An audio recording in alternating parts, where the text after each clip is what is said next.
Hey guys, Mike Schmitz with Team NuCanoe here. Wanted to do a quick rundown on, I'm going to say, my second favorite boat. I always fish out of my Pursuit quite a bit, but then I fell in love with the Flint. The stability and everything is different. It does take some time to get used to, but once you're in it and you realize its capabilities and get used to the different characteristics of it, fantastic boat that I'm absolutely in love with. Just a real quick rundown on mine. The way that I've got it set up right now is for river fishing. I've got it set up with our NuCanoe Black Pack, which is a little bit lower profile than most that you see. Nice feature on ours is that the lid is hinged, so it stays up. It doesn't fall. You're not constantly fighting with it. You've got plenty of room inside of it for tackle, carry extra rods. With the way everything's configured right now, we've got 4 rod holders that are included in the boat, as well as 3 of them on the Black Pack. And then I can also carry rods on either side of me, lay them down. The butt of the rod tucks nice inside the hull, and the front is protected by the tip protectors, so you don't need to worry about it getting snagged on a limb, a line, that sort of thing. Gear track is everywhere throughout the kayak, and that comes in real handy when you're mounting something like a Yak Attack Visipole or your various rod holders or other accessories. One of the things that is really neat about this boat that seems simple, but is just a huge convenience factor, our handles double as a paddle holder. When you get where you need to have your hands free, you just clip your paddle into it. You don't need to worry about it. I will say, if for some reason your paddle falls off or you lose it, paddle leashes from Never Lost Gear are fantastic. This one's probably about 2 years old, and it looks just as good as the day I put it on the kayak. Real handy to have. A bunch of them available for different gear, tools, paddles, cameras, etc. Quality PFD. Wear it at all times, people, please. They make them so comfortable now that you even forget that you have them on. I mean, I've been known to drive home from the boat ramp and I'm still wearing my PFD because I forget about it. It doesn't do you any good if it's laying in the boat somewhere, so please wear your PFD at all times. Seat, very nice. It's got good lumbar support. You can adjust the angle, you can adjust the height. I prefer mine in an ultra low position just because my balance and stability isn't that good. But you can also get lift kits available directly from NuCanoe, and you can raise it in 1-inch increments as high or as low as you want it. One thing to mention is the way that it mounts into the gear track that's embedded into the floor. It's all flush mount. You can slide your seat all the way to the back, depending if you want to stretch your legs out. You can slide it up to try to trim the boat for different weights. Say if you've got a trolling motor on the back or on the front of the boat, you can adjust your seat where it is to trim the boat out and make everything level and still efficient. I mentioned how the rods can lay down inside of it. You've got gear track.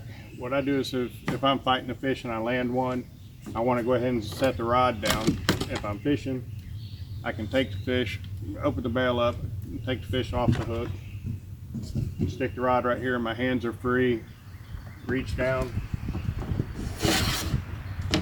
grab my hog trough, lay it right across the deck of the boat, put the fish on it, take my picture, submit it up to Tourney X, and I'm on the board.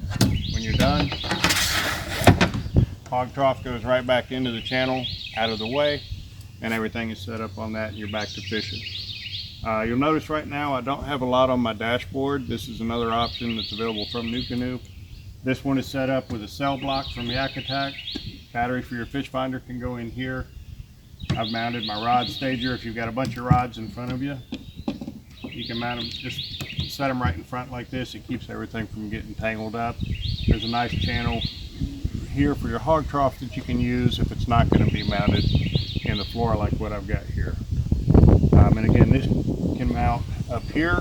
I've seen people mount them in the seat track in the floor. You can put it wherever you want.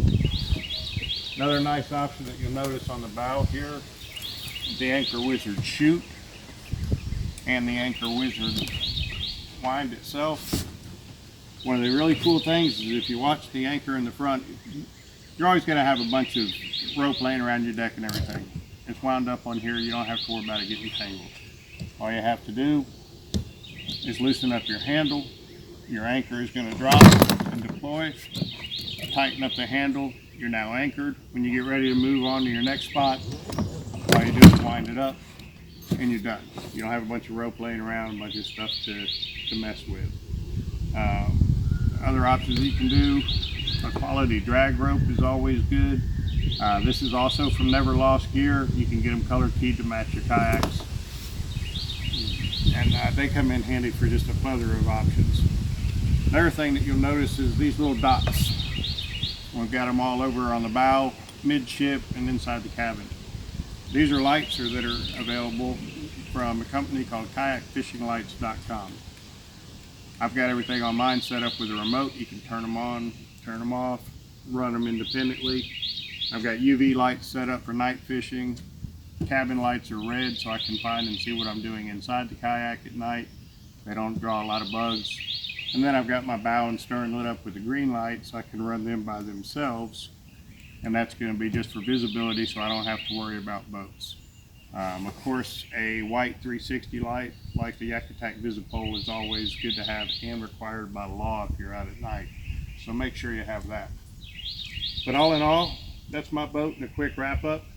I want to stress to you, take them out, demo them, paddle them for a little while. Make sure it's the right boat for you. For me, I like this one because of the wide open design. I can fish rivers and creeks in it one day, throw a motor on it, throw a whole bunch of other stuff in it, and totally reconfigure it for offshore fishing or a big lake trip if I want to. But anyhow, that's the NuCanoe Flint. Anybody would like to try one out, let me know. I'd be happy to let you borrow mine. Thanks for watching.